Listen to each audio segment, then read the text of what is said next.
जो भी उसमें जो रिक्वायरमेंट है जो बेसिक उसको पूरा करें, बस मेरा ये मानना है। क्योंकि जो खेल हुआ सिविल सर्विस का मैं मानता हूँ कि रिवीजन का ही खेल है। आज पीएससी 2022 के सिलेक्शन लिस्ट में हमारे बहुत सारे विद्यार्थियों ने चयन सूची में अपना स्थान प्राप्त किया है और उन समस्त चयनित विद्यार्थियों को सरस्वती आईएएस एकेडमी परिवार की ओर से बहुत बहुत शुभकामनाएं। उनको उनके इस नए दायित्व के साथ उनके उज्जवल भविष्य की ये सरस्वती आईएएस एकेडमी बहुत बहुत शुभकामनाएं देता है।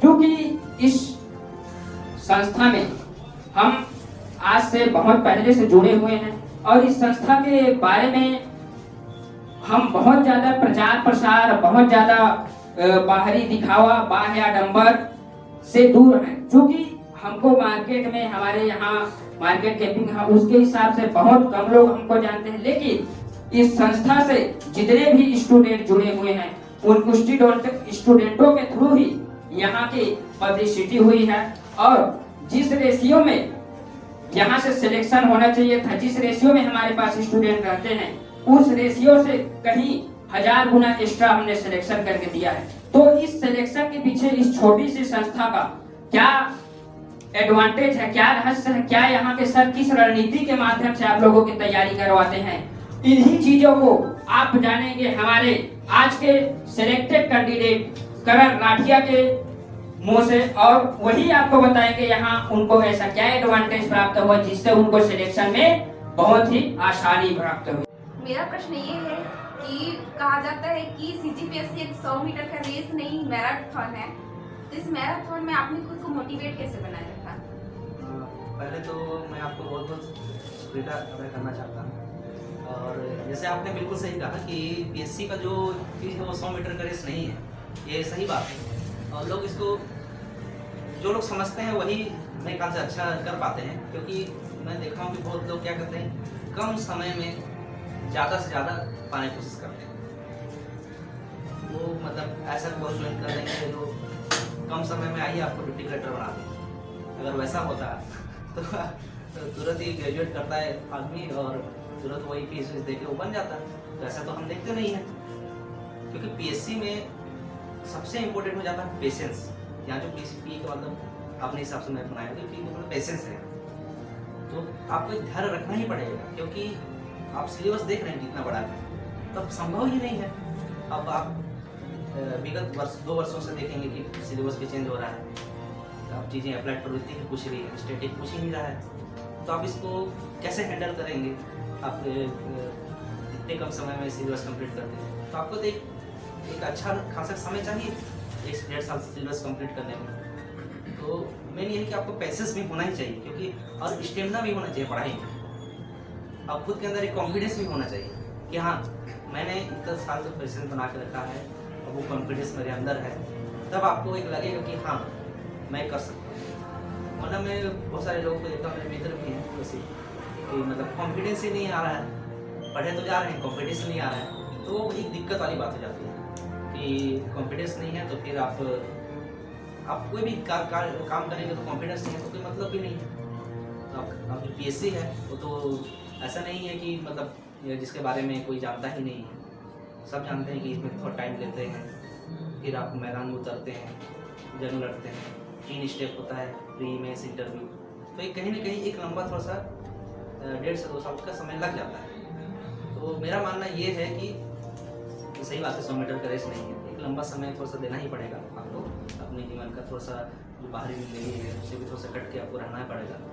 और जो भी सिलेबस, मेरा मानना है कि सिलेबस को जो भी हो एक अच्छे से कवर होना ही चाहिए। और साथ ही प्रैक्टिस मस्ट है, और साथ ही आप जो इंटरव्यू का भी तैयारी करते हैं वो भी तैयारी के दौरान भी करते रहिए, क्योंकि अब इंटरव्यू का भी दौर बदल रहा है। क्योंकि जहाँ तक मैंने देखा है कि 2 वर्षों से जब इंटरव्यू का हम दे रहे हैं, जो पैनल बैठता है तो उसमें भी आईएएस बैठते हैं, कोई अच्छे प्रोफेसर रहते हैं, तो वो भी अप्लाइड प्रवृत्ति को पूछेंगे। ये नहीं पूछेंगे कि महानवी कहाँ से निकलती है। हर किसी के रीजन को मतलब जानने का प्रयास किया जाएगा।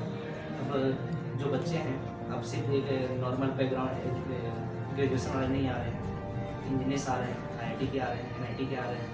तो हर चीज़ को आप एक मेजरमेंट करना ही पड़ेगा, क्योंकि कंपटीशन अब तगड़ा हो रहा है। अब अपने आप को बहुत इम्प्रूव करना ही बहुत जरूरी है। अपडेट इसमें देखिए, जो बैकग्राउंड है उसका इफेक्ट नहीं करता है। अब चाहे BA की हो, BSc की नहीं करो, कोई मतलब नहीं है। आप आपकी समझदारी उस सब्जेक्ट में कितनी है, आप कितना अच्छा अभिव्यक्त कर पा रहे हैं अपने आप को, जो इंटरव्यू ले रहा है उसके सामने, या अपने जो लिखते हैं, जो चेकर है, उसको कितना अच्छा आप पढ़वा पा रहे हैं। तो वो इस सब चीज़ को बहुत ध्यान रखना बहुत ज़रूरी हो जाता है। तो ये कम समय में तो होगा नहीं, आप धीरे धीरे प्रैक्टिस करते जाएंगे तब तो होगा। तो हमने भी वैसे ही किया था।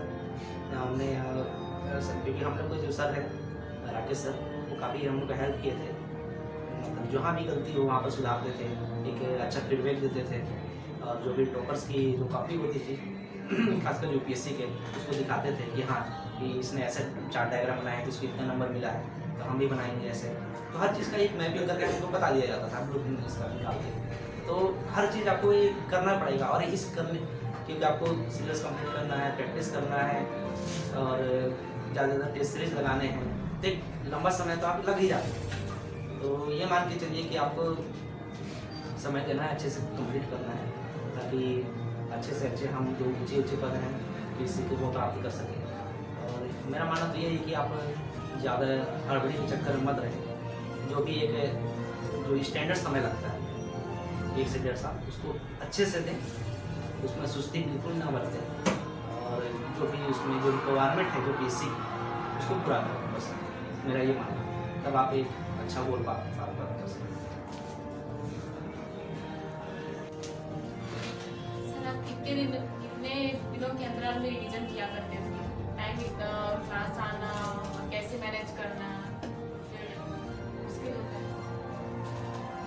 हाँ, ये थोड़ा सा टफ काम हो जाता है, क्योंकि एस्पिरेंट के लिए थोड़ा टाइम मैनेज करना तो चुनौती रहता है, क्योंकि उसको क्लास भी जाना है, आना भी है, रिविजन भी करना है, और जो भी डेली वर्क भी काम होते हैं उसको भी करना जरूरी हो जाता है। तो ये है कि थोड़ा सा मैनेज तो करना ही पड़ेगा, क्योंकि क्या होता है कि सिलेबस इतना बड़ा है, तो जब क्लासेस चलती हैं तो मॉर्निंग में पूरा चल जाती है 1 शिफ्ट तक, शाम में 1 शिफ्ट चल जाती है, तो बीच का जो समय मिल जाता है वो मतलब मान के चलिए 4 से 5 भी कम हो रहा हूँ, मतलब 4 घंटे के आसपास मिल रहा है, तो उसमें सब कुछ करना होता है, तो वो थोड़ा दिक्कत हो जाता है। क्योंकि हम लोग का भी ऐसे समय था, लेकिन हम लोग क्या करते थे कि देखिए होता क्या है, सुबह का क्लास चलता है, मान लीजिए 7 से 8 क्लास चलता था, और वो 12 बजे तक खींचता था, तो हम जितना हो सके क्लास में ही समझने की कोशिश करते थे, ताकि वो जब हम जैसे छुट्टी हो जाए तो जो हम 4 घंटा में पढ़े हैं उसको रिविजन करने के लिए हम वो मतलब मान के चलिए 2 से 3 घंटा ना लगे, वो बस देखते ही वो मतलब आधा घंटे में वो रिविजन हो जाना चाहिए, आधा या 1 घंटा में रिविजन हो जाना चाहिए, क्योंकि रिविजन करना भी ज़रूरी है। क्योंकि आप एक क्लास को छोड़ देते हैं तो फिर आप उसको रिविजन नहीं करेंगे तो फिर दिक्कत है आगे के लिए, वो समझ नहीं आएगा बाद में। भले ही क्लास में उस टाइम समझ आ जाता है, लेकिन रिविजन नहीं करने से बाद में समझ नहीं आता है। और रही बात फिर जो हमारा जो क्लास चलता था वो 4 या 5 से कभी कभी 8 साढ़े 8 तक चल जाता था, फिर जाके खाना भी खाना है, सब कुछ करना है, उसके बाद सोना भी रहता था। लेकिन जो उस टाइम जो बीच का समय होता था 1-1.5 घंटा मिलता था, तो उसमें हम शाम की क्लास रिविजन कर लेते थे। तो ये जो प्रोसेस था वो मान के चलिए कि 1 से 1.5 साल तक तो चलेगा, क्योंकि आप कोचिंग जाएंगे आपके समय का पता नहीं चलेगा, कब होली, दिवाली, दुनियादारी सब फेस्टिवल आते हैं, तो वो चीज़ की थोड़ा सा ब्रेक कर देती है, क्योंकि पढ़ाई में लहराना भी चुनौती वाला काम हो जाता है। लेकिन ये है कि आप मैनेज करना तो पड़ेगा, क्योंकि आप सिर्फ क्लास के भरोसे भी नहीं रह सकते कि क्लास में आ गए और रूम पहुँच के फिर सो गए, क्योंकि उससे भी बहुत वो भी डेंजर वाला काम है रिविजन नहीं करना। क्योंकि जो खेल हुआ है सिविल सर्विस का, मैं मानता हूँ कि रिविजन का ही खेल। आप एक रिविजन अच्छे से किए हो तो आपके दिमाग में फिट रहेगा। जैसे कभी एग्जाम्पल भी ले लीजिए, हम पहली बार एक रास्ते में जाते हैं, नया वाला रास्ते में, तो पहली बार हम भूल जाते हैं क्या हुआ, लेकिन आप उसी रास्ते में 2-3 बार आगे चले गए तो क्या होता है, आपके दिमाग में बहुत फिट हो जाता है, कोई याद रखने की जरूरत नहीं पड़ती। सेम वही स्टडी ही है। आप एक बार मान लीजिए हड़प्पा सब बताइए, सिंधु घाटी सब बताइए चैप्टर, एक बार पढ़ लिए थोड़ा सा टफ लगेगा, लेकिन आप दूसरी बार पढ़ेंगे थोड़ा सा ईजी लगेगा, तीसरी बार पढ़ेंगे और ईजी लगेगा, अब चौथी बार भी रिविजन कर लेंगे, उसके बाद तो कोई दिक्कत ही नहीं रहेगा कि आपके दिमाग में फिट हो जाएगा। तो मेन वही है, रिविजन का ही खेल है। और ये है कि जो एस्पिरेंट होते हैं उसका तो टाइम का तो झंझट रहता है, क्योंकि मैं यहाँ बिलासपुर में देखा हूँ कि कुछ ही मतलब मैक्सिमम बच्चे तो खाना बनाते हैं, वो भी टाइम ले लेता है, क्योंकि टिफिन वाला जो सर्विस होता है वो भी दिक्कत होती है। तो ये है कि हम क्या कर सकते हैं कि उसमें 2-4 आदमी मिला के खाना बनाने वाला जो सिस्टम है वो उसको बांट सकते हैं, तो टाइम बच जाता है उसमें। तो किसी न किसी तरीके से आपको मैनेज करना ही पड़ेगा, क्योंकि आप मैनेज करना सीखेंगे नहीं तो एक मतलब एक विधा आप पढ़ सकते हैं और वो एग्जाम के टाइम में भी दिक्कत होगा, क्योंकि जो भी खेल है वो मैनेजमेंट का ही खेल है।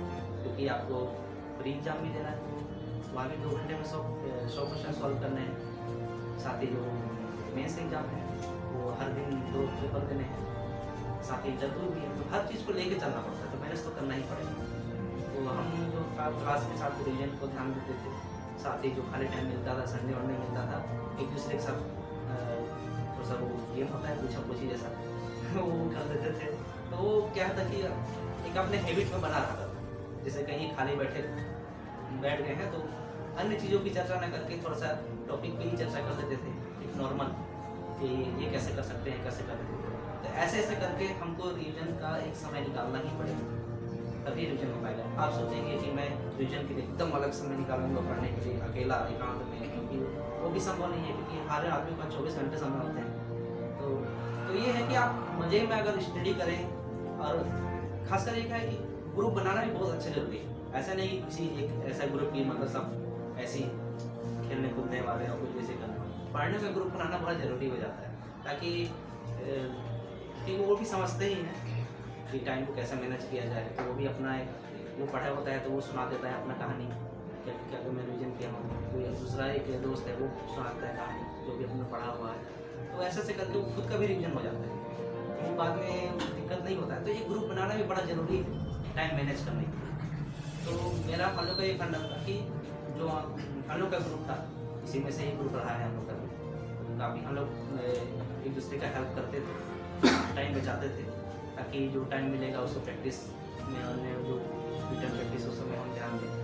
तो ऐसे करेंगे तो आप अच्छे से कर सकते हैं। खासकर जो मैंने वो ग्रुप बनाना ही इम्पोर्टेंट है, अच्छे ग्रुप और टाइम मैनेज हो सकते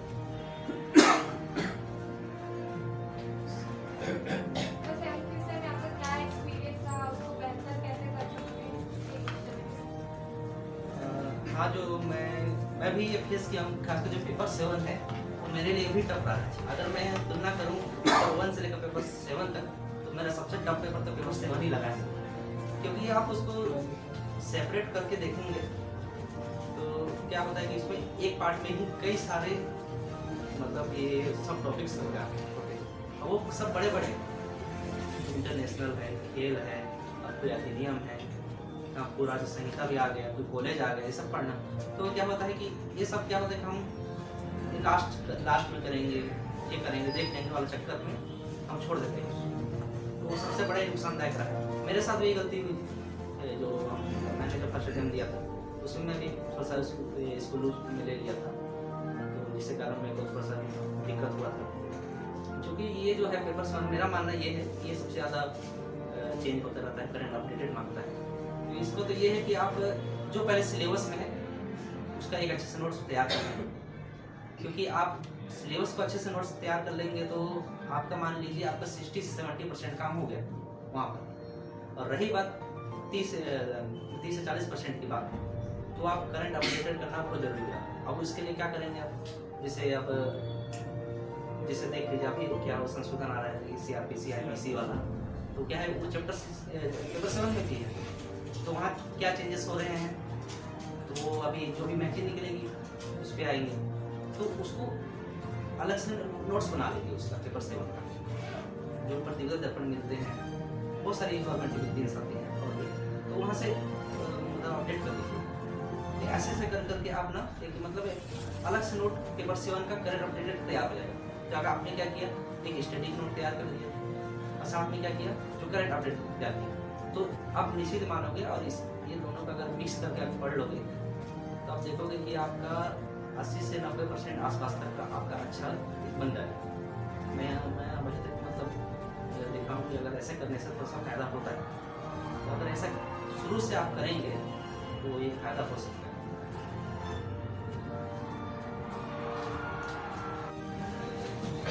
मेरा सवाल आपसे ये रहेगा कि प्री का जो 2 घंटे का पेपर होता है वहाँ पे, और मेंस का जो 3 घंटे का पेपर होता है, उसमें अपने आप को स्टेबल कैसे कर पाते हैं? हाँ, जो मैं भी खुद फीलिंग करता हूँ, जो मतलब जो प्री का पेपर होता है वो 2 घंटे का ही होता है, और उसका फिर हम सेकंड पेपर सीसेट का देते हैं। तो क्योंकि ये पहला स्टेप होता है, एक प्रेशर तो रहता ही है, क्योंकि भले ही हम इसका मार्क्स नहीं जुड़ता है, लेकिन एंट्री के लिए तो ये क्वालिफाई करना बहुत जरूरी हो जाता है। और जो आजकल जो पेपर भी देख रहे हैं कि 1 लाइनर तो पूछ नहीं रहा है, पूरा अप्लाइड प्रवृत्ति का पूछ देता है, कभी गिने चुने ही 1 लाइनर दिखते हैं, वो 1 लाइनर भी थोड़ा टफ रहते हैं। तो आप शुरू में देखेंगे कि हाँ ये क्वेश्चन है, मेरे को टफ जा रहा है, तो आधे से ज़्यादा लोग तो वहीं बेहोश हो जाते हैं उस चीज़ को देख के, अब हमसे नहीं हो पाएगा ऐसा सोचते हैं। लेकिन क्या है कि अपने आप को संभालना वहीं बहुत जरूरी हो जाता है, क्योंकि भले ही 1-2 क्वेश्चन थोड़ा सा टफ हो, लेकिन बीच में होंगे इजी क्वेश्चन, और वो इजी क्वेश्चन पहले खोजना बहुत जरूरी हो जाता है, क्योंकि आप पहले अच्छे क्वेश्चन करेंगे, जिसका आंसर आप सही से निकालेंगे, तो क्या कॉन्फिडेंस आता है, बूस्टअप होगा। जैसे हमने 2021 का प्री दिया था, वो मेरे हिसाब से पीएससी का सबसे इतिहास में सबसे टफ पेपर रहा, और क्योंकि बहुत कम कटअप गया था उसमें, और उसमें क्या इतना मोटी बुकलेट भी मिली थी, पहली बार इतना मोटा हम लोग देखे थे तो उसमें ये था कि बहुत सारे लोग उसे वो पेपर देखिए डीमोटिवेट हो गए। तो उस चीज़ में ये बेसिस बनाना बहुत ज़रूरी हो जाता है, क्योंकि आपको भी पता है कि जो 100 क्वेश्चन हैं उसमें 100 के 100 क्वेश्चन तो टफ तो होंगे नहीं, तो उस टफ की चीज़ में हमको थोड़ा सा इजी निकालना है। वो चीज़ एक राउंड में आप पढ़ के देख लीजिए कि जो मेरे से बन रहा है उसको एक नज़र में, अगर एक टिक सही आंसर है तो उसको हम टिक मार देंगे, तो उसमें आप देखेंगे कि आप 20 से 25 क्वेश्चन आप टिक मार देंगे सही से, तो वो क्या करेगा, धीरे से वो एनर्जी लाएगा, क्या अपने सोचने की शक्ति बढ़ा देता है। क्या जो अप्लाइड प्रवृत्ति के क्वेश्चन हो जाते हैं, तो उसमें आप सोचेंगे, थिंकिंग करेंगे, तो उसमें भी सही निकल आते हैं। अब क्या है कि प्री का ऐसा फंडा है कि आप 100 क्वेश्चन दिए तो आप 100 क्वेश्चन मार के आए, ये जरूरी नहीं है। आप मतलब आप कैलकुलेट कर सकते हैं कितना एवरेज तक जा सकता है सिलेक्शन के लिए, इतना मैं सही करूं और मार्जिन लेके 5-10 क्वेश्चन आगे पीछे मार लूँ एकदम सही। बाकी जो होगा भले ही उसमें मतलब आपको कॉन्फिडेंस नहीं आ रहा है किसका आंसर क्या है, तो उसको तुक्का कमाने की जरूरत नहीं है, क्योंकि पीएससी क्या है कि प्री का जो रिक्वायरमेंट होता है एक मिनिमम नंबर लाना होता है, और जो आप मिनिमम में कट ऑफ ले आए तो आप एंट्री कर ले। जो दिक्कत होगा मेंस में होता है, क्योंकि आप उसमें मिनिमम पे नहीं चलना है, आपको हाईएस्ट लाना है, तभी आपका सिलेक्शन होगा इंटरव्यू के लिए। तो उसमें क्या करेंगे आप, जो भी पहले अच्छे से अच्छा जो भी मतलब सरल क्वेश्चन है तो उसको एक अच्छे से दीजिए, मतलब उसको बेहतरीन फ्लो चार्ट डायग्राम जो भी जैसा बनाना है, जो भी उसको दर्शाना है, ताकि सामने वाला देख के तो समझ जाए कि हाँ ये मतलब बंदा अच्छा है, अच्छा मतलब मेहनत करके आया है। और रही बात अप्लाइड प्रवृत्ति की, कुछ क्वेश्चन ऐसे होते हैं जिनको थोड़ा सा समझ नहीं आता है, तो उसका मैं माने रुक के सोचना चाहिए, जहाँ तक संभव हो मैं आंसर भी, तो हमने भी वैसे ही किया था, जहाँ तक हो सके हमने आंसर लिखा था, क्योंकि खाली थोड़ा सा अच्छा है कि आप कुछ लिखें थोड़ा सा उससे रिलेटेड, ये नहीं कुछ भी लिख दिए, उससे रिलेटेड कुछ लिखेंगे तो कुछ नंबर आपको मिल जाते हैं। तो ये थोड़ा सा स्ट्रेटेजी देखनी पड़ती है, और इसमें पेशेंस बनाना बहुत जरूरी हो जाता है, क्योंकि आप देखेंगे प्री का सीजन तो भले ही हम ठंड के सीजन में रहता है, लेकिन मेंस का आप देखेंगे तो पूरा एक धरती और गर्मी मई जून में हो जाता है, तो आपको सेंटर कैसे मिलेगा ये डिपेंड कर जाता है। तो उसके लिए तो तैयार होना बहुत जरूरी हो जाता है, अपने मतलब आपको फिजिकली भी फिट रहना है और मेंटलिटी भी फिट रहना है। तो ये सब चीज़ों को मैनेज करना शुरू से आप सीखेंगे तो एक बहुत बड़ा हेल्प हो सकता है। हम लोग 2 नंबर से भी शुरुआत करते हैं तो लास्ट 15 नंबर के मार्क्स जाते हैं वो छूट जाते हैं, तो उसको कैसे मैनेज करें, उसको टाइम मैनेजमेंट कैसे करें, कैसे कितना हम लोग अप्रोच रखें कि टाइम में सभी क्वेश्चन लिख सकें। हाँ, ये लगभग सभी स्टूडेंट को एक समस्या तो रहती है कि टाइम मैनेज करना, क्योंकि अब 3 घंटे का जो पेपर होता है ये नहीं कि आपको 100 नंबर देना है, 200 नंबर का पेपर होता है और सुबह शाम है पेपर, तो एक समस्या तो रहती है कि उस टाइम दिमाग में आ रहा है नहीं आ रहा है और क्या लिखें, ये सब समस्या रहती है। मेरा ये मानना है कि सबसे अच्छा ये कि आप प्रैक्टिस करिए, अब दूसरा ये है कि आप क्या बोलते हैं, जो क्वेश्चन है उसको समझने की कोशिश कीजिए कि कहना क्या चाह रहा है। ये नहीं कि थोड़ा सा एक शब्द पढ़े बिना समझे आंसर लिखना चालू कर दिए। उसको समझना बहुत जरूरी हो जाता है। और समझने के लिए क्या है कि अब जितना प्रैक्टिस करेंगे उतना आपका समझ विकसित होगा, जितना आप टेस्ट सीरीज देंगे उतना समझ आपको विकसित होगा। तो क्या हो जाता है कि दिक्कत उन्हीं को आती है, मैं ये देखा हूँ कि जो मतलब प्रैक्टिस नहीं किए होते हैं या जो जिनके ऊपर मतलब जो अप्लाइड प्रवृत्ति के जो क्वेश्चन आते हैं उसको डील करने की क्षमता नहीं होती है। अब जो अभी सीधे कैसे ही बदल रहा है पैटर्न पूरा, मेंस भी देख रहे हैं कि आप स्टैटिक मतलब नहीं पूछ रहा है, सीधा वो करंट अपडेट पूछ देता है, या जो भी होता है घटनाक्रम चल रही है उसे रिलेट करके जो भी स्टैटिक जो हिस्ट्री है जैसे मान लीजिए संविधान को, तो उस सब कनेक्ट करके एकदम करंट अपडेट पूछ देता है। तो वो सब भी अपडेट होना बहुत ज़रूरी हो जाता है। और रही बात है जो मैनेज करने की, जो भी जैसे कि आप बोल रहे थे कि 2 नंबर का सोचेंगे या 15 नंबर का आते खत्म हो जाता है सब। तो मेरा मानना है कि आप जो 2 नंबर होता है ना चेकर, जो चेकर जो आप चेकर की ये मान चलिए कि मैं खुद चेक कर रहा हूँ, आप खुद के ऊपर लागू कर देखिए कि आपको क्या पसंद है, बड़ा क्वेश्चन पढ़ना पसंद है कि छोटा क्वेश्चन पढ़ना पसंद है। तो जनरली हम देखते हैं कि छोटा क्वेश्चन आसानी से पढ़ा जाता है और समझ भी आता है जल्दी। तो ये कोशिश करिए कि 2 नंबर का जो क्वेश्चन होता है, 4 नंबर के क्वेश्चन होते हैं, उसको अच्छे से लिखिए ताकि वो एक नज़र में पढ़ा जाता है। अब वो क्या करता है कि आप उसको अच्छे से लिखें तो चेकर को लगता है कि हाँ ये अच्छा लिखा है, तो इसको पढ़ने में मतलब इसको अच्छा नॉलेज होगा। और धीरे धीरे आते आते उनको ही पता है कि टाइम कम है और लास्ट में 15 नंबर के क्वेश्चन होते हैं, तो कुछ ना कुछ तो इसमें गड़बड़ होगा, ये वही मान के चलते हैं। लेकिन ये नहीं करना है कि इसमें पूरा ही गड़बड़ कर दें। हाँ कुछ 2-5 अंतर हो जाता है, थोड़ा सा हम लोग से भी होता है। तो ये है कि आप उस 15 नंबर में आप ये काम कर सकते हैं टाइम बचाने के लिए कि जो बहुत बड़ी बातें होती हैं आप उसको एक 4 डायग्राम से दिखा दें, क्या उससे टाइम बचत होता है। ये नहीं है कि अब 15 नंबर में अब 2 पेज दिया भरने के लिए तो मैं 2 ही पेज भर दूँ, कुछ भी लिख दिया तो उस पर नंबर नहीं। वो चाहता ये है कि आप जो क्वेश्चन पूछा है उसका डिमांड क्या है, कि मतलब उसका फुलफिल कर रहे हैं।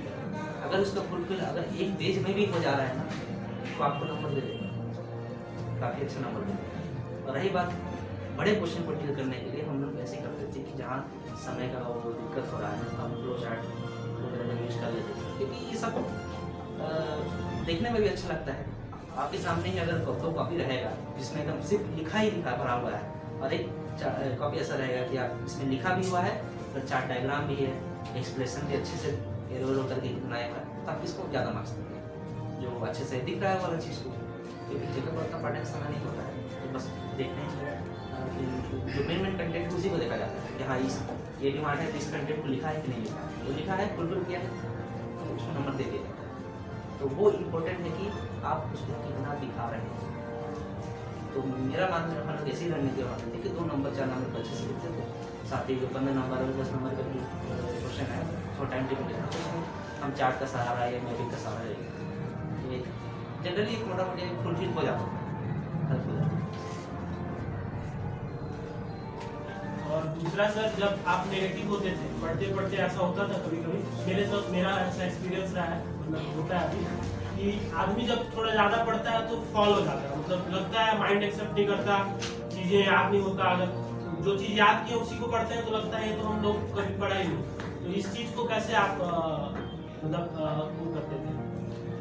हाँ ये आप सही बोल रहे हो कि थोड़ा सा पढ़ते पढ़ते क्या है कि नेगेटिविटी आने लगती है, क्योंकि एक तो इतना लंबा प्रोसेस है तो आपको दिक्कत तो होगा बीच में। ऐसा नहीं कि आदमी का दिमाग शुरू में अच्छे पढ़ने में लग गया है तो वो कंटिन्यू अंतिम तक रहेगा, वो नहीं रहता है।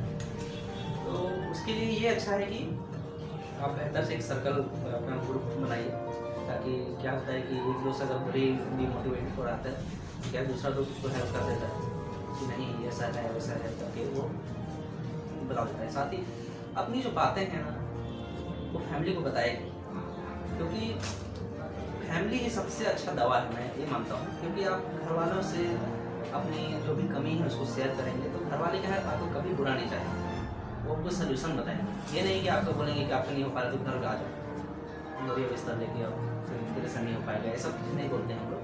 हम लोग बहुत हेल्प करते हैं, चाहे वो इकोनॉमिक वाला जो सेक्शन हो या जो भी मेंटेलिटी वाला सेक्शन है, जो भी हो वो बहुत हेल्प करते हैं। तो मेन ये है कि आप फैमिली से पूरा सपोर्ट लीजिए, साथ ही दोस्तों का ऐसा ग्रुप बनाइए कि जिससे मतलब आप हेल्प हो सके।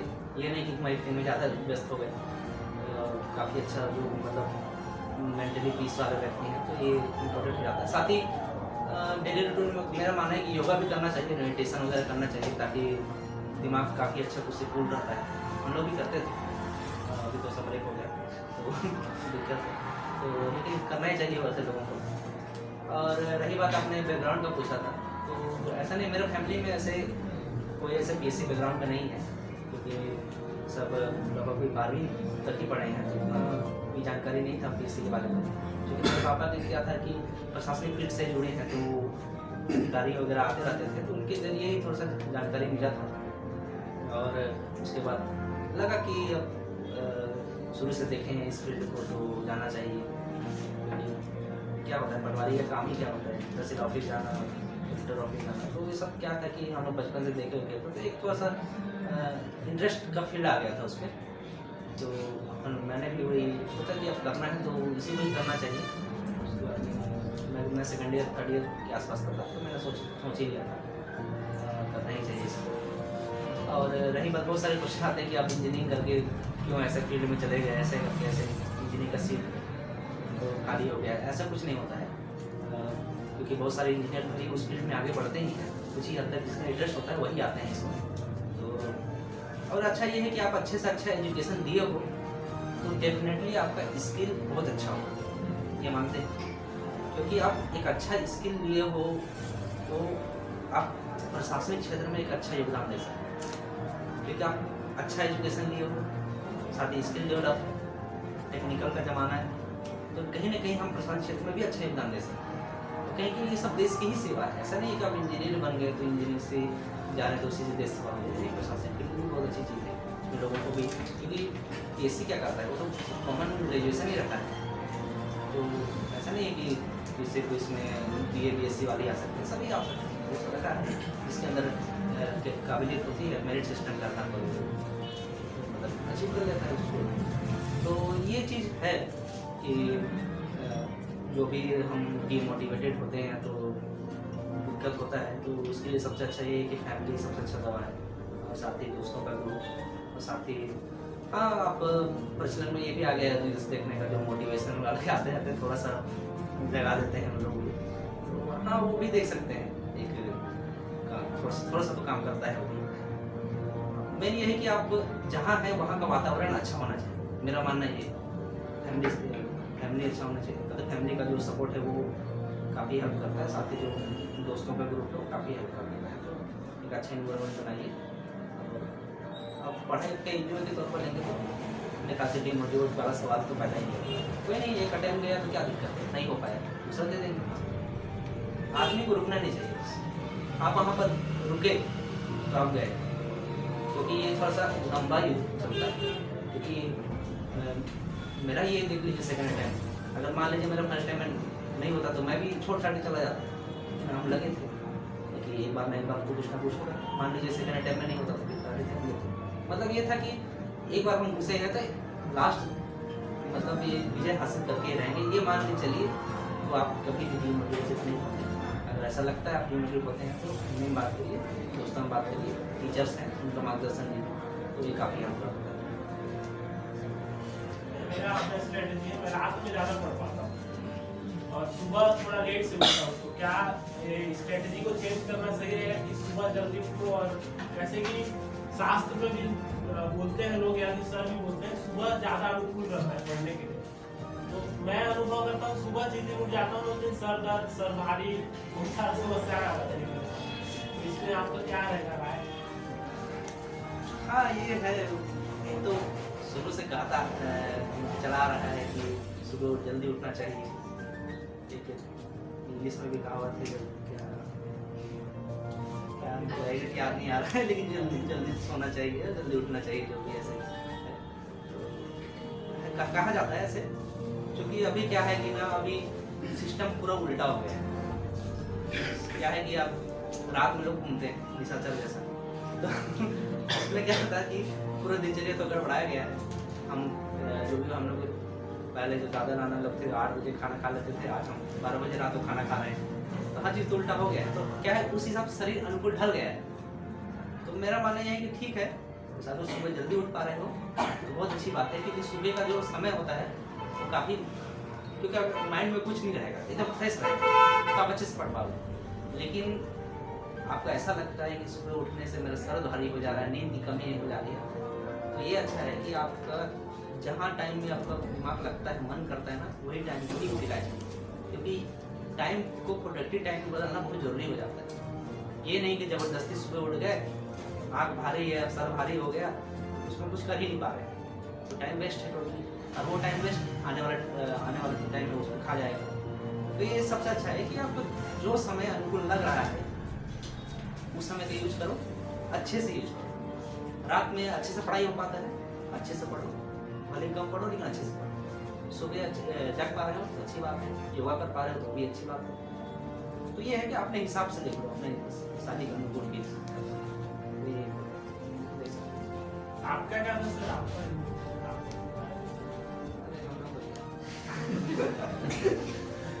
मतलब वही था, सुबह कोचिंग जाते थे, फिर शाम में कोचिंग आना, खाना खाना, फिर रिविजन करना, फिर सो जाना। लेकिन ये था कि हम लोग, मैं तो ये था कि कोचिंग जल्दी आना था, इसीलिए हम लोग तो जल्दी उठ जाते थे, क्योंकि 7 बजे से कोचिंग लग जाती थी। तो हम लोग को किसी भी तरीके से 5:30 तक उठना ही है, क्योंकि हॉस्टल है, किसी के क्या कॉमन बाथरूम वगैरह होता है, तो क्या सब लाइन में लगना होता है, तो सब जो दुनियादारी समस्या होती है वो सब अलग रहता है। तो देखना पड़ता है उसमें। जैसे हम जल्दी उठ जाते थे, जल्दी नहा लेते थे, थोड़ा टाइम मिला तो उसमें रिविजन कर लेते थे, फिर आ जाते थे। फिर दोपहर के समय में फिर खाना वाना खाना, मान लो थोड़ा सा, क्योंकि दोपहर में थोड़ा सा रेस्ट करना भी जरूरी है। ऐसा रेस्ट नहीं कि 3 घंटा सो रहे, ये नहीं कि आधा घंटा अगर थोड़ा सा झपकी उपकी ले लिए तो पर्याप्त है। उसके बाद क्या है, माइंड फ्रेश हो जाता है। इसमें फिर रिविजन कर लिए, जो प्रैक्टिस करना है कर लिए। सामने फिर कोचिंग आ गए हम लोग, उसके बाद फिर जैसे कोचिंग छुट्टी हुआ, खाना वाना खाए, उसके बाद फिर अपना जो भी स्टडी है कर लिए, 1-1.5 घंटा सो गए। लेकिन मेरा मानना है कि आप अच्छे से अगर नींद को रखा तो 12 बजे से पहले सो जाए और 6 बजे तक उठ जाएगा, तो एक अच्छा खासा मतलब दिनचर्या हो सकता है। क्योंकि आप एकदम 9-10 बजे उठेंगे तो आधा दिन तो ऐसा लगता है गायब हो गया, फिर वो फिर दिक्कत होता है। ये है कि जब टाइम है उसको प्रोडक्टिव टाइम बदलना ये इम्पोर्टेंट है। भले आप टाइम मैनेज कर रहे हो या ना कर रहे हो, आपके ऊपर डिपेंड करता है। सर ऐसा कोई सब्जेक्ट था क्या जहाँ आप कोचिंग के नोट्स के अलावा और कहीं दूसरी जगह आपने रिकमेंड किया, प्रेफर किया? जैसे कुछ का होता है, जैसे खासकर पेपर 7 क्या है कि उसमें हम क्या है, जो कोचिंग नोट्स बन जाता है उसमें हम उसी पेपर से नहीं रह सकते, क्योंकि वो 60-70% कवर करता है। उसके साथ मैंने बोला था कि करंट अपडेट चाहिए, तो आप प्रतिनिधि दर्पण यूज़ कर लिए, तो गवर्नमेंट का सोर्स यूज़ कर लिए, तो उसका एक अलग नोट्स आपको बनाना ही पड़ेगा। उसको क्या है कि क्योंकि हर टाइम बदलता रहता है, उसको कोचिंग के समय करा देते हैं तो अच्छी बात है। नहीं अगर जब एग्जाम आता है तो वो बदल जाया रहता है, तो ये थोड़ा सा दिक्कत पेपर 7 में मैं देखा हूँ। तो उस चीज़ को थोड़ा सा बाहरी मटेरियल से यूज करना पड़ता है खासकर। सर हमको बता देते थे इस चीज़ को पढ़ो, इस सब्जेक्ट के लिए। अगर लैंग्वेज पढ़ना है तो लैंग्वेज के लिए 3-4 बुक का नाम बता दिए। छत्तीसगढ़ी खासकर अभी छत्तीसगढ़ी थोड़ा टफ आ रहा है, तो उसके लिए भी 2-4 बुक बता दिए सर जैसे। तो ये सब निबंध के लिए कौन सा आर्टिकल है, तो ये सब क्या है कि कोचिंग में नहीं मिलता है, आपको सोर्स ढूंढने पड़ते हैं। खैर वो तो सर हमको बता देते हैं कि ये सोर्स पढ़ना है, गवर्नमेंट सोर्स पढ़ना है, तो उसके लिए दिक्कत नहीं पड़ता है। और मेरा ये मानना है कि कोचिंग का नोट्स तो सफिशिएंट ही है, साथ ही और अच्छे नंबर लाना है तो सर से एक बार पूछ लो कि क्या हमको पढ़ना है, मैगजीन्स वगैरह, तो सर हम बता दें। इन सारे प्रश्नों का अगर हम समराइज करके उत्तर देना चाहें तो 2-3 लाइन में इसका बड़ा सटीक उत्तर है। ठीक है, पहले चीज तो ये है कि जो भी टॉपिक है उसको समझिए, पढ़िए, जैसे कि क्लास में होता है, क्लास उसी पैटर्न पे चलता है। दूसरे है जो सिनॉप्सिस के लिए आप परेशान हैं, जो स्ट्रक्चर के लिए, तो उसके लिए कुछ बहुत ज़्यादा अलग होने की जरूरत नहीं। जो भी टॉपिक शुरू होता है उस टॉपिक को समझाने के दौरान जो है कि पहले बोर्ड पर सिनॉप्सिस हम बना ही देते हैं। ठीक है। एक स्ट्रक्चर, एक सिनाप्सिस बना दिया जाता है, आप उसको भी पूरी पॉइंट फॉलो करते जा रहे हैं ना, वो भी काम कर रहे हैं। हाँ, अगर कहीं कुछ आपको लगता है कि इसमें और चीजें हम अपनी सुविधा के हिसाब से बढ़ा लें या घटा लें, तो जो कॉपी में मार्जिन आप साइड में छोड़े हैं ना, वहाँ क्लास के दौरान ही आप बनाते चले और फिर बाद में उसको एक 2-4 पन्ने में अलग जाएगा काम, ठीक है ना। अब हो जाएगा, सोचेंगे कि मेरा एक बार क्लास पूरा हो गया, क्लास नोट बन गया, फिर मैं बैठ के सिनाप्सिस बनाऊँ तो बड़ा सरदर्दी, ठीक है। तो जिस समय जो टॉपिक चल रहा होता है उस समय आपको बहुत अच्छे से वो समझ में आ जाएगा और क्लास में पूरा उसको सारा चीज हम कराया ही जाता है, लिखवाया ही जाता है, समझा करके लिखवाया जाता है, उसका स्ट्रक्चर भी, सिनाप्सिस भी यहाँ पर बनवाया जाता है। हाँ, उसमें कुछ लग रहा है कि हमको कुछ और जोड़ना घटाना है, तो कॉपी में थोड़ा दोनों साइड मार्जिन छोड़िए और फिर साइड में उसी दौरान बनाइए, कल के लिए मत छोड़िए। तो होगा क्या कि अभी आज टॉपिक बहुत अच्छे से समझें, उसका बहुत बेहतरीन आप अपने अनुसार एक सिनाप्सिस रेडी करें और फिर बाद में जैसे पूरा कोर्स हो जाता है और आपको लगता है कि मेरे को रिवाइज करना है, तो आप 4-5 पन्ने में उस पूरे सिनाप्सिस को एक जगह करें, ठीक है ना। फिर आपको क्या हो गया, पूरे नोट्स के सामने 4-5 पन्ने में मिले। तो एक तो ये आप करते चलिए और इसके लिए कुछ अलग से नहीं करना है, जो क्लास टॉपिक शुरू होने से पहले जो स्ट्रक्चर ड्रा किया जाता है आप उसका सहारा ले सकते हैं, ठीक। हाँ, उसमें थोड़ा बहुत अपने हिसाब से आप प्लस माइनस कर सकते हैं, जो भी आपको। एक तो ये आपका काम हो जाए। दूसरा काम ये है कि मैं हमारे क्लास का तरीका आप जानते ही हैं कि डायग्राम, फ्लो चार्ट, इस पर बहुत ज़्यादा बल दिया जाता है और जो बनाता नहीं उसको बोला भी जाता है, तो वो अपने हैबिट में लाइए, ठीक है। जैसा कि इनसे भी आपने सुना कि इन्होंने अपने आंसर में उन सारी चीज़ों का प्रयोग किया था, उसका नंबर आप देख सकते हैं कि काफ़ी अच्छा नंबर, जबकि एक्सपीरियंस के नाम पर मात्र दूसरा एडिंग का मेंस था, तो दूसरे मेंस में इतना अच्छा नंबर आना, ठीक है ना, ये इन्हीं सारी चीजों का परिणाम। तीसरी चीज क्या होती है कि जो सिलेबस है, सिलेबस पूरा A to Z कवर करा दिया जाता है, ठीक है। तो मैं बार बार क्लास के दौरान भी कहता हूँ कि पहले ये चीजें कवर हो जाए तब जो मर्जी वो पढ़ो, ठीक है। मैं कभी किसी को पढ़ने के लिए नहीं रोका, लेकिन होता क्या है कि एक चीज आपने कवर पूरा किया ही नहीं, अब 10 चीजों का फॉलो करने लगे तो ना ये तैयार होगा ना वो तैयार होगा, आप एक दिमाग में एक मिक्स कॉन्सेप्ट बनने लगेगा और फिर आपकी अरुचि पैदा होगी। तो सबसे अच्छी चीज है कि जिसको आप सबसे अच्छी तरीके से आप समझे हैं, पहले उस पर कमांड करें। हाँ, उसको करने के बाद अगर आपको लग रहा है कि फिर प्रश्न पलट करके देखिए, अगर लग रहा है कि ये प्रश्न हमारे इस पढ़ने से सॉल्व नहीं हो पा रहा है, तो फिर आप उसके लिए जहाँ प्रयास करना है करें, ठीक है, जो आपको लग रहा है। लेकिन पहला तो ये है कि जिसको आप समझे हैं, जिसको आप अच्छे से कर रहे हैं, उस पर पहले कमांड करना चाहिए, ठीक। तीसरा सवाल रहा था दिनचर्या का। तो देखो, दिनचर्या सबकी अपनी अपनी होती है, ठीक है। अपने अनुसार आप सेट करिए उसको। सुबह जग जा रहे हैं तो बहुत अच्छा है, क्योंकि इस एग्जाम का नेचर भी वही है। आपका 9 बजे से पेपर चालू होगा, 10 बजे उठने की आदत बनी रहेगी तो उस दिन बड़ा डिस्टर्बेंस होगा। आप प्रेशर में रहेंगे कि जल्दी उठना है, स्थिति आती है कि उस रात नींद नहीं आता है। और पूरा हम 1 साल मेहनत सिर्फ एक दिन के लिए करते हैं और वो एक दिन खराब हो जाता है। तो बेहतर हो कि हमको जिस शैली में आगे ढलना है, जिस पैटर्न पे परीक्षा देना है, हम अपने आप को उसी के अनुसार धीरे धीरे बढ़ते, ठीक। आप नौकरी में पा जाएंगे तो आपको 9-10 बजे ऑफिस जाना है, तो 9-10 बजे ऑफिस जाने के लिए आपको 8 बजे थोड़ी उठना पड़ेगा, आपको 6 बजे 5 बजे उठना ही पड़ेगा, क्योंकि अपनी भी दिनचर्या के काम है, कुछ और भी काम है। तो वो सारी चीजें करते करते आपको टाइम मिल जाए। तो स्टूडेंट लाइफ एक अलग होता है, ठीक है ना। उसमें क्या होता है कि उसमें हम अपने हिसाब से सारा कुछ देते हैं। प्रशासनिक लाइफ आपकी अपना निजी लाइफ नहीं है, पब्लिक लाइफ, ठीक है। तो जो हमारे शासन प्रशासन की जो डिमांड है, जो टाइमिंग, उसके अनुसार धीरे धीरे अपने आप को बदलते रहे। जब तक आप एकेडमिक में थे वो आपके लाइफ का एक अलग पार्ट था। एकेडमिक को छोड़ करके अभी इस लाइन में आए तो ये एक दूसरा पार्ट है। तो हमने क्या किया, अपने आप को उधर एकेडमिक के अनुसार डेवलप किया। अब उसी चीज को हम यहाँ अप्लाई करेंगे तो कई बार यहाँ वो दिक्कत पैदा है। सबसे बड़ी समस्या ये होती है कि आप जिस समय जो पढ़ना है पढ़िए, कोई दिक्कत नहीं, लेकिन सबसे बड़ा समस्या आता है एग्जाम के समय। मैंने कई ऐसे बच्चों को देखा है कि सिर्फ पेपर इसलिए खराब हो जाता है कि रात में नींद नहीं आ पाई अच्छे से। और चूंकि आप जानते हैं कि पेपर का नेचर टफ हो गया है और 2 पेपर आपको देना है, first half second, first half में जीएस है और सेकेंड हाफ में सी सेट।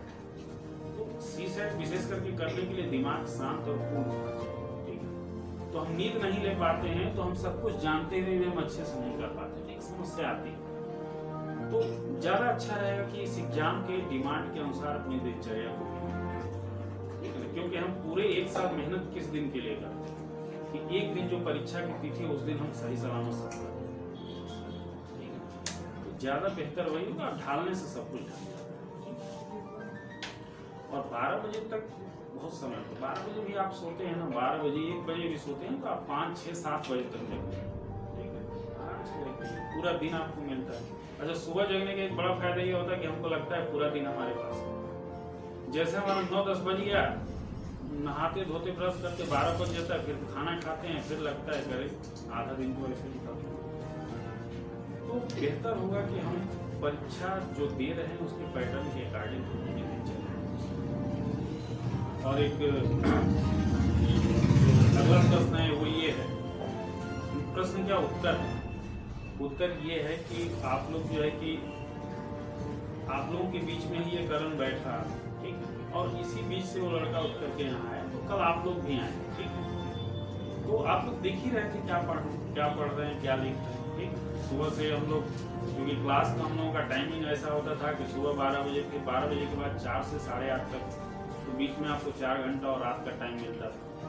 तो उसमें जो क्लास है उसी को बेहतर से समझिए, लेना उसमें अतिरिक्त चीज़ों को आप जोड़ने की ज़्यादा कोशिश करेंगे तो टाइम नहीं मिलेगा और फिर दिमाग में वो आएगा। तो बेहतर ये है कि जिसको हम समझ रहे हैं, जिस पर हम काम कर रहे हैं, वो पहले चरण में हमारा अच्छे से, और वो अच्छे से हो जाएगा तो बाकी कुछ भी ऐसा नहीं है जो अच्छे से। उसके अलावा जो इच्छा हो, जो आपको लग रहा है उसको आप फॉलो करें। लेकिन पहली शर्त ये है कि जो क्लास हो रहा है वो आप लोग करें। यही 2-4 सारी चीज़ें हैं, और सब लोग अगर इस चीज़ को अपनाओगे तो सिलेक्शन सभी का होगा, ठीक है। और ऐसा आप देख रहे हैं कि हर साल आपके बीच से बच्चे आ रहे हैं और सारी चीज़ें शेयर कर रहे हैं, कुछ कोई अलग नहीं कर रहा है, सबके लिए वही चीज़ है, ठीक है। बस ये है कि जो काम करिए उस पर विश्वास करिए और विश्वास करके उसको